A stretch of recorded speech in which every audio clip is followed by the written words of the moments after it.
चलिए अब हम बात करते हैं मेंस्ट्रुअल साइकिल के बारे में। एक डायग्राम मैंने ऑलरेडी यहाँ पर बनाया हुआ है।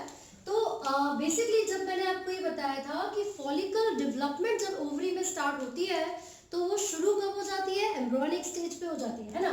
तो ओवरी के अंदर ये इवेंट कहाँ पर हो रहे हैं, ओवरी के अंदर हो रहे हैं। ये कौन कौन से स्टेजेस है, एक बार लेबलिंग भी देख लेते हैं इनकी। तो देखो, जब मैंने आपको बताया था कि अर्ली एम्ब्रियोनिक स्टेज में फीमेल के अंदर, फीटल ओवरी के अंदर, ये जो प्राइमरी oocyte है, primary oocyte, it gets surrounded by a layer of granulosa cell. तो इसको हम बोलते हैं प्राइमरी फॉलिकल। ये क्या बन गया, प्राइमरी फॉलिकल। और प्राइमरी फॉलिकल के अंदर क्या है, primary oocyte। Now this is secondary follicle और ये क्या है, टर्शियरी फॉलिकल। फिर मैंने ये भी बताया कि टर्शियरी फॉलिकल वाली जो स्टेज होती है उसमें एक फ्लूइड भरी यानी कि फ्लूइड फिल्ड कैविटी हो जाती है जिसको एंट्रम कहा जाता है। ठीक है, so this is the characteristic feature of tertiary follicle. यही वो स्टेज है जब ये प्राइमरी फॉलिकल मियोसिस करेगा और किस में बदल जाएगा, यहाँ पर मियोसिस हुई और सेकेंडरी oocyte की फॉर्मेशन हो गई, राइट। और जो फर्स्ट पोलर बॉडी यहाँ पर बनी थी वो डीजनरेट हो जाती है due to the lack of nutrition. अब ये जो सेकेंडरी oocyte है, यहाँ पर सेकेंडरी oocyte, ठीक है, किसके अंदर प्रेजेंट है, mature follicle, this is the mature follicle, और इसी को कहा जाता है ग्राफियन फॉलिकल, ग्राफियन फॉलिकल। तो क्या होता है भाई, ये जो एम्ब्रियोनिक स्टेज पे था वो था प्राइमरी फॉलिकल, लेकिन जब फीमेल में प्यूबर्टी अटेन हो जाती है तो सेकेंडरी, टर्शियरी, ग्राफियन ये सब फॉलिकल बन जाते हैं ना। तो आपको ये ध्यान रखना है कि due to an increase in the, या फिर due to a change in the hormone level, hormonal level change होने की वजह से यहाँ पर जो LH है, LH क्या है, ल्यूटिनाइजिंग हार्मोन, जो कि पिट्यूटरी ग्लैंड प्रोड्यूस करती है।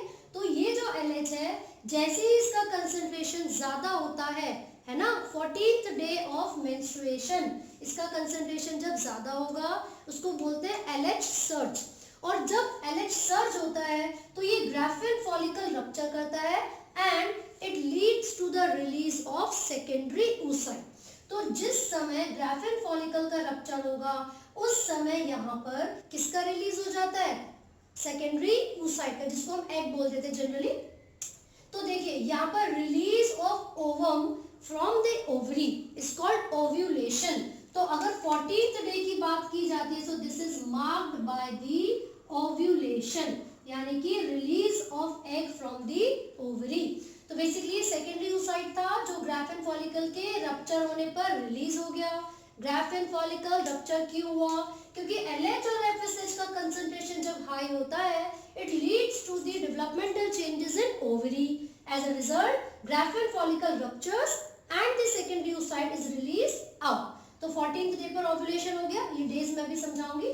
अब यहाँ पर ये जो सेकेंडरी oocyte रिलीज हुआ है ग्राफियन फॉलिकल से अलग हो गया, ठीक है भाई। अब ये जो सेकेंडरी oocyte है ये इंतजार कर रहा है स्पर्म का।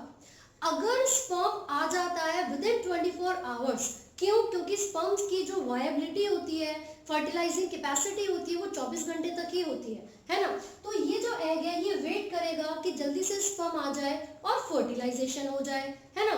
और उसी समय ये जो ग्राफियन फॉलिकल था इट गेट्स कन्वर्टेड इनटू, किसमें, येलो कलर का स्ट्रक्चर बन रहा था ना, जिसको हमने क्या नाम दिया था, कॉर्पस ल्यूटियम। इसको हमने नाम दिया था corpus luteum. This yellow colored structure, corpus luteum, is responsible to produce, to secrete a hormone which is called progesterone.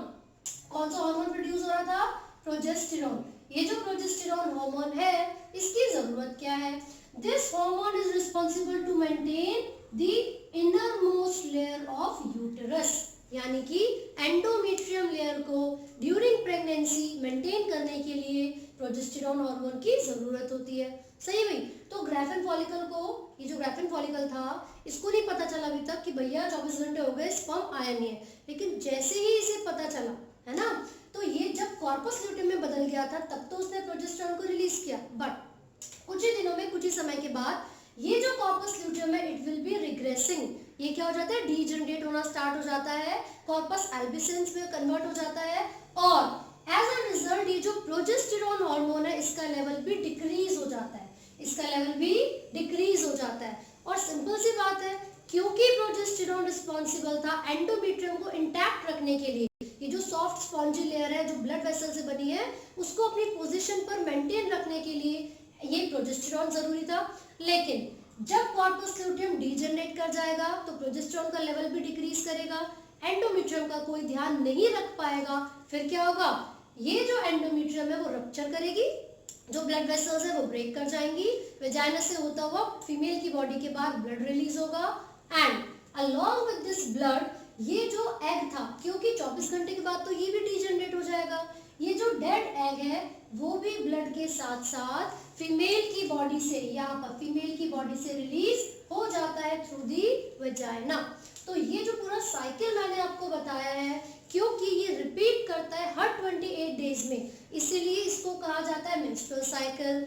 And ये जो बॉडी के बाद ब्लड रिलीज होने का प्रोसेस है ये लगभग 5 डेज तक चलता है ना, 5 to 7 डेज। तो इस जो टाइम ड्यूरेशन है इसको मेंस्ट्रुएशन बोलेंगे, 5 दिन तक या 7 दिन तक ये चलेगा। तो क्योंकि मैंने बोला हर 28 डेज में ये अपने आप को रिपीट कर रहा है तो इसको हम क्या बोलते हैं, इसको बोलेंगे मेंस्ट्रुअल साइकिल। ऐसा क्यों हो रहा है, क्योंकि स्पर्म तो आया ही नहीं, और जब स्पर्म नहीं आएगा तो फर्टिलाइजेशन नहीं होगी, और जब फर्टिलाइजेशन नहीं होगी तो ये जो एग है वो डेड हो जाएगा and there is no use of the egg inside the female body, so it is to be released out। इसलिए साइकिल फीमेल की बॉडी में हर महीने चलेगा, हर 28 डेज में ये अपने आप को रिपीट करता है। और मान लीजिए किसी फीमेल में ये जो प्रोसेस था वो 10 तारीख को 10th को स्टार्ट हुआ मेंस्ट्रुएशन, ठीक है, तो लगभग 4-5 दिन तक चलेगा। तो मैंने ये बताया कि ये जो ब्लड बाहर रिलीज हो रहा है, मान लीजिए ये जो साइकिल मैंने बनाया है, दिस साइकिल इज, ये है मार्च का, ठीक है, ये प्रोसेस मार्च में चला, तो अगले महीने में यानी कि अप्रैल में ये बॉडी के बाद ब्लड रिलीज हो रहा है, तो ये जो ब्लड बाहर जा रहा है अपने साथ किसको लेकर जाएगा, जो मार्च में एग रिलीज हुआ था उसको लेकर जाएगा, ठीक है। जो मार्च की 14th को एग रिलीज हुआ था वो अगले महीने यानी कि अप्रैल में फीमेल की बॉडी के बाहर रिलीज हो जाएगा। तो अब ये अगर अप्रैल की यहाँ पर एग रिलीज हो गया, डेड है ना, तो अप्रैल की भी 14th को फिर से एग रिलीज होगा, बन रहा है, यहाँ पर देखो फॉलिकुलर डेवलपमेंट हो रही है ओवरी से। ये जो एग था ये ओवरी से फेलोपियन ट्यूब में आया था, कितनी तारीख को, 14th को, क्लियर है, 14 तारीख नहीं तो 14 डे के हिसाब से आपको याद रखना है ना। तो अगर 10th को मेंस्ट्रुएशन स्टार्ट हुई है तो अब इसके 14th डे बाद फिर से फीमेल के अंदर एग रिलीज होगा, यानी कि ओवरी से वो एग बाहर आ जाएगा फेलोपियन ट्यूब तक, क्लियर है। और क्योंकि भाई लगभग 14th डे की यहाँ पर बात हो रही है, लेकिन हमारी बॉडी में जो हॉर्मोन्स के बैलेंस है वो तो कभी भी चेंज हो सकता है, तो एग्जैक्टली 14th डे को ही एग रिलीज हो ऐसा तो कंपलसरी है नहीं, है ना। तो इसीलिए इससे 2 दिन पहले या इसके 2 दिन बाद भी एग फेलोपियन ट्यूब में रिलीज हो सकता है। तो अगर इस दौरान, इस समय में सेक्सुअल कांटेक्ट होता है तो प्रेगनेंसी के चांसेस सबसे ज्यादा होते हैं, ठीक है। लेकिन वो कपल जो कि अवॉइड करना चाहते हैं प्रेगनेंसी को, तो इस ड्यूरेशन को उन्हें इंटरकोर्स यानी कि सेक्सुअल कांटेक्ट को अवॉइड करना चाहिए, क्लियर है। फिर यहाँ पर चलिए, तो इसका मतलब ये हुआ 10th को मेंस्ट्रुएशन स्टार्ट हुई थी, इसके 14th डे, लगभग 14th डे मतलब 24th को फीमेल की बॉडी में ओवरी से एग रिलीज हो जाएगा, ठीक है। और ये जो साइकिल है हर 28 डेज में बार बार रिपीट करता रहेगा, इसीलिए इसको मेंस्ट्रुअल साइकिल कहा जाता है। ये बहुत ही अच्छा एक सिंबल माना जाता है हेल्दी फीमेल का, जो कि रिप्रोडक्टिवली हेल्दी है, ठीक है। क्यों, इससे पता चलता है कि ओव्यूलेशन समय पर हो रही है, फीमेल के अंदर एग रिलीज का जो प्रोसेस है वो टाइम पे हो रहा है और वो मतलब प्रॉपर्ली फर्टाइल है, ठीक है। तो ये आपको याद रखना है कौन कौन से चेंजेस इसके अंदर आते हैं। यूट्रस में हॉर्मोन्स का लेवल कौन सा होगा, कितना होगा, ओवरी में हार्मोन का लेवल कौन सा और कितना होता है वो याद कर रहे हैं। साथ साथ स्टेजेस आपसे पूछेंगे लेबल करने के लिए, A B C D E। तो ए क्या है, primary follicle, then secondary, tertiary की कैरेक्टरिस्टिक क्या है, एंट्रम। फिर ये क्या है, ग्राफिन फॉलिकल, इसके अंदर क्या प्रेजेंट होगा, secondary oocyte। This is the rupturing of graphene follicle, यानी कि यहाँ पर ओव्यूलेशन हो रही है। ये स्टेज क्या रिप्रेजेंट करती है, ओव्यूलेशन को। ये कहाँ पर हो रहा है, ओवरी के अंदर हो रहा है। फिर इसके अलावा आपसे पूछेंगे कि भैया 14 से पहले, ये लगभग आप मान लीजिए 8 से लेकर 14 या 13 तक जो ये डेज हैं, इसको फॉलिकुलर फेज क्यों कहते हैं या फिर प्रोलिफरेटिव फेज क्यों कहते हैं? तो आप बताओगे because during this phase the growth of the follicle occurs, है ना, ये एफएसएच करवाता है, एफएसएच हार्मोन्स की वजह से फॉलिकुलर डेवलपमेंट चलती है एंड प्राइमरी, सेकेंडरी, टर्शियरी और मैच्योर फॉलिकल की फॉर्मेशन होती है। फिर पूछेंगे ये 14 के बाद 23 तक 27 तक ये ल्यूटिल फेज क्यों है या फिर सिक्रेटरी फेज क्यों है? देखिए ल्यूटिल फेज इसलिए है क्योंकि कॉर्पस ल्यूटियम की फॉर्मेशन हो रही है, और सिक्रेटरी फेज इसलिए है क्योंकि ये कॉर्पस ल्यूटियम ही तो है जो कि प्रोजेस्टेरॉन को सिक्रीट कर रहा है, और प्रोजेस्टेरॉन का फंक्शन क्या है, ये क्या काम करेगा, एंडोमेट्रियम को मेंटेन करेगा। तो ये टॉपिक अच्छे से आपको पढ़ना है, बहुत सारे क्वेश्चन इसमें से पूछे जाते हैं। आपको दो टर्म्स और इसके रिगार्डिंग याद करनी है, एक है menarche and the another one is menopause.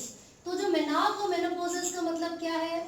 Menarche is the beginning of the menstrual cycle, menarche is the beginning of the menstrual cycle. कब स्टार्ट होता है मेंस्ट्रुअल साइकिल? प्यूबर्टी पर, मतलब जैसे ही फीमेल अटेन करती है प्यूबर्टी पर तो मेंस्ट्रुअल साइकिल स्टार्ट हो जाता है।